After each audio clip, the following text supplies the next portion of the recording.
আমার পাশে বসে ভয় পাচ্ছ? বিয়ে ইজ আ ফ্যান্টাস্টিক জার্নি, আমি করে বুঝছি। এখন বিয়ের আগে তো প্রেম করতে পারিনি, তাই বরের এখন অনেক ভালোবাসা পাচ্ছি। এটা আমার অক্ষমতা না, তবে করবে একটা অসমবয়সী প্রেমের গল্প। তো অসমবয়সী প্রেমটা দেখতে ভীষণ ইন্টারেস্টিং লাগছে। আর যারা আমাদের বিয়ে নিয়ে আফসোস, ক্ষোভ, রাগ প্রকাশ করছেন, কি করবো বলুন তো? কখনো তো আপনাদের তরফ থেকে আমি কখনো প্রপোজাল পাইনি, বা কাঞ্চনকে দিয়েছিলেন কিনা জানি না। বিয়ে তো হয়ে গেছে, আর রাগারাগি করবেন না। বিয়ের পরে প্রথম লাইভে একসঙ্গে এলেন কাঞ্চন আর শ্রীময়ী। কি বলছেন তারা, চলুন শুনে নেওয়া যাক। আমাদের সতীন, ইনসেন গার্ল, এই ভুলভাল নাম দিবি না, প্রপার নাম দে। সুন্দর মা বাবা নাম রেখেছে পায়েল। লিখেছে হাই মাই লাভ। কাকে বললি রে? যাই হোক, একটা কথা বলেই তো অনেকজন দেখছে, সেটা হলো আজকে বিয়ের পর আমি লাইভ করছি ফার্স্ট। তার একটা প্রধান কারণ আছে। আজকে শুধু আমি একা নই, জোর করে আমার বরমশাইকে নিয়ে বসেছি লাইভ করবো। সে একদমই একটা প্রচার বিমুখ মানুষ, এই সমস্ত ইনস্টা, ফেসবুক এই সমস্তগুলোতে অভ্যস্ত নয়, কিন্তু স্টিল আজকে বলেছি তোমাকে আমার সঙ্গে থাকতেই হবে লাইভে। সেটা একটা বিশেষ কারণ আছে। সে কারণটা হচ্ছে যে আমরা বিয়ের মানে আমাদের রেজিস্ট্রি ম্যারেজের সময় থেকে, মানে ওই 14 ফেব্রুয়ারির সময় থেকে আমরা প্রচুর কংগ্রাচুলেশনস পেয়েছি। তাদেরকে আমাদের থ্যাংক ইউ, আমাদের কোনো কিছুই জানানো হয়নি। আপনারা এত এত ভালোবাসা দিয়েছেন পুরো এই বিয়ের পিরিয়ডটা জুড়ে। তো সেই নিয়ে আমরা আজকে একটু কথা বলতে চাই। চলে আসুন আপনি।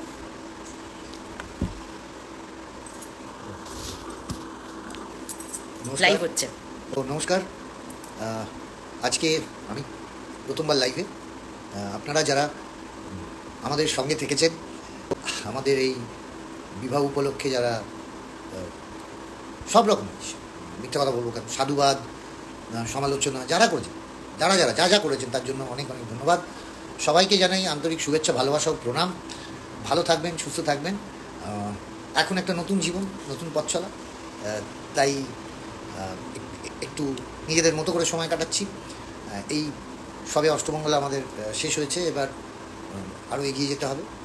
আপনারা পাশে থাকবেন, ভালো থাকবেন। এবং আর আপনাদের পাশে থাকা, আমরা আলোচনা করছিলাম যে আমরা এই যে ধরুন এত এত ভিডিওস আমরা বিয়ে শেয়ার করেছি, আমরা করেছি, আমাদের ফটোগ্রাফাররা শেয়ার করেছে, আপনারা যে মিলিয়ন মিলিয়ন ভিউ দিয়েছেন, দেখেছেন, ভালোবেসেছেন, লাভ রিয়্যাক্ট করেছেন, কেউ কেউ হেসেছেন, কারোর মজা লেগেছে, সব কিছু মিলিয়ে কিন্তু আমাদের খুব ভালো লেগেছে। হয়তো আমরা সরাসরি ইন্টারাকশনের সময় পাইনি, কারোর সাথেই হয়নি সেই অর্থে, কারণ ও তো সোশ্যাল মিডিয়াটা নিজে হ্যান্ডেলই করে না, করে ওর দুজন রয়েছেন তারা করেন সব সময়, হয়তো দেখে, স্ক্রোল করে করে দেখে যে ভিডিওগুলো আর হাসে।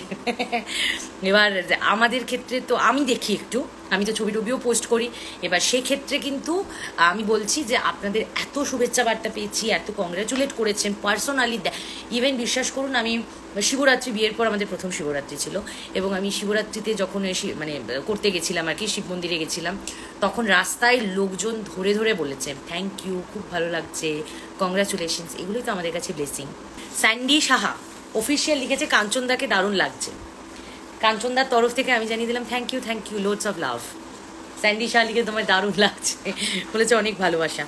বাকি কারা কি লিখছে দেখি। ইন্দ্রনীলদা লিখেছে, ইন্দ্রনীল মল্লিক লিখেছে কাঞ্চনদা এত ভয় পাওয়ার কি, তুমি আমার পাশে বসে ভয় পাচ্ছ? ইন্দ্রনীল, আমি সত্যি কথা বলতে ভয় পাই না। আমি আসলে কি হয়, আমি ক্যামেরার সামনে যতটা সাবলীল, আমি ইনস্টাগ্রাম আমি সত্যি আমি নিজে করতেই পারি না। আমি একটা সবাই শুনলে হয়তো হাসবেন আপনারা, আমি কোনো ছবি কীভাবে পোস্ট করতে হয় এই ফেসবুক এবং এতে জানি না। এবার তো অনেক সময় ও বলে যে একটা ফেসবুকে এই ছবিটা পোস্ট করো, আমি পোস্ট করতেই জানি না। কী করে কমেন্ট লিখতে অনেক কষ্ট করে শিখেছি, এটা আমার অক্ষমতা। না, তবে তার মানে কি তোমার যেগুলো পোস্ট হয় সেগুলো বলো, সেগুলো তুমি নির্বাচন করে দাও যে এইগুলো পোস্ট হবে, কেউ করে দেয়। হ্যাঁ, কিন্তু একটা কথা ঠিক যে আমি ক্যামেরার সামনে যতটা সাবলীল, আমি কেন জানি না এই ক্যামেরাটার সামনে আমি অতটা সাবলীল নই। তবে এটা আমার অভ্যেস করানো হচ্ছে আপনাদের সঙ্গে কথা বলা। হয় কি, কোনো অনুষ্ঠান ফাংশানে লাইভ হলে আমি দর্শকদের মুখটুকু দেখতে পাই, স্বাভাবিক, ক্যামেরাতে তো দেখতেই পাই না, কিন্তু তবু আপনারা যে এই নিচে স্ক্রোল করছেন, লিখছেন, এটা দেখেই ভালো লাগছে। তবে ওই যে বললাম যে আমি ভয় পাই না ক্যামেরার সামনে, এটা নতুন মাধ্যম হিসেবে একটু শেকি হয়ে রয়েছি। যেদিন অভ্যস্ত হয়ে যাবো সেদিন দেখবেন হুড়মুড় করে আমি একাই বকে চলেছি। ভালো থাকবেন।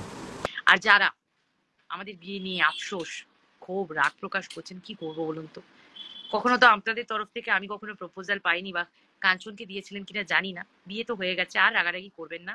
বিয়ে ইজ আ ফ্যান্টাস্টিক জার্নি, আমি করে বুঝছি। এখন বিয়ের আগে তো প্রেম করতে পারিনি, তাই বরের এখন অনেক ভালোবাসা পাচ্ছি। আর আমার নতুন সিরিয়াল শুরু হয়েছে আকাশ কুসুম, সান বাংলায়।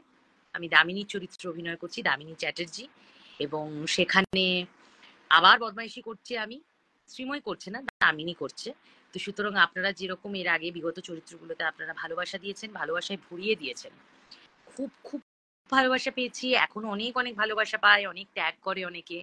আর এই চরিত্রটাও আশা করছি আপনাদের খুব ভালো লাগবে। একটা অসমবয়সী প্রেমের গল্প, তো অসমবয়সী প্রেমটা দেখতে ভীষণ ইন্টারেস্টিং লাগছে। তো সেগুলো ডেফিনেটলি আপনারা দেখবেন, জানাবেন কোনটা ভালো লাগছে, বদমাইশি করলে রাগ দেখাবেন। চলো টাটা, লাভ ইউ। বিনোদন জগতের আর অন্যান্য খবর নিয়ে ফিরছি, জুড়ে থাকুন আমাদের সঙ্গে।